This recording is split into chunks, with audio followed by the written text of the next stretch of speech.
जी हाँ। देखिए, ये जो चागी में इलाका चुना गया और बहुत सीक्रेसी के साथ और बहुत सिक्योरिटी के तमाम लवाजमात को रखते हुए सामने ये सुरंग जो खोदी गई थी, काफी पहले खोद ली गई थी।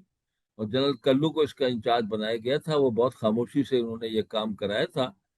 और हम तैयार थे। जो हम कहते थे ना कि एटॉमिक जो है nuclear weapon is only screw driver away, का मतलब ये था कि हम हर लिहाज से तैयार हैं, बन चुका है ये। तो हमने ये क्वाइटली, आपको पता है कि हिंदुस्तान को कन्वे कर दिया। अगर आपको याद हो, मुशाहिद हुसैन साहब कुलदीप नैयर को ले गए थे वहाँ कहूटा में, तो या कहाँ पे उनसे मुलाकात AQ खान ने करा दी थी।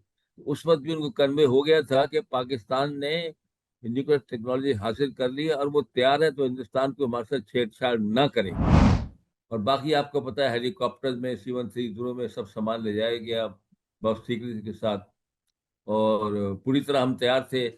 नवाज शरीफ साहब कहते हैं, मुझसे भी उन्होंने बात की और कह रहे हैं कि हमको क्लिंटन $5 बिलियन ऑफर कर रहा है।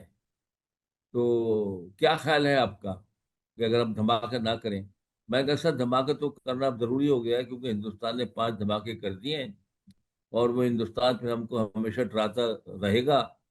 और पाकिस्तान के अवाम जो है वो भी जो है परेशान रहेंगे। इसलिए ये तो करना जरूरी होगा, ताकि हम अपना बता सकें कि we are also nuclear power. तो बड़ी बात ये थी कि ये इस्लामिक कंट्री में पहला मुल्क था जिसने ये टेक्नोलॉजी हासिल की। अपने जोर बहादुर से हासिल की, किसी ने खास मदद हमारी नहीं की।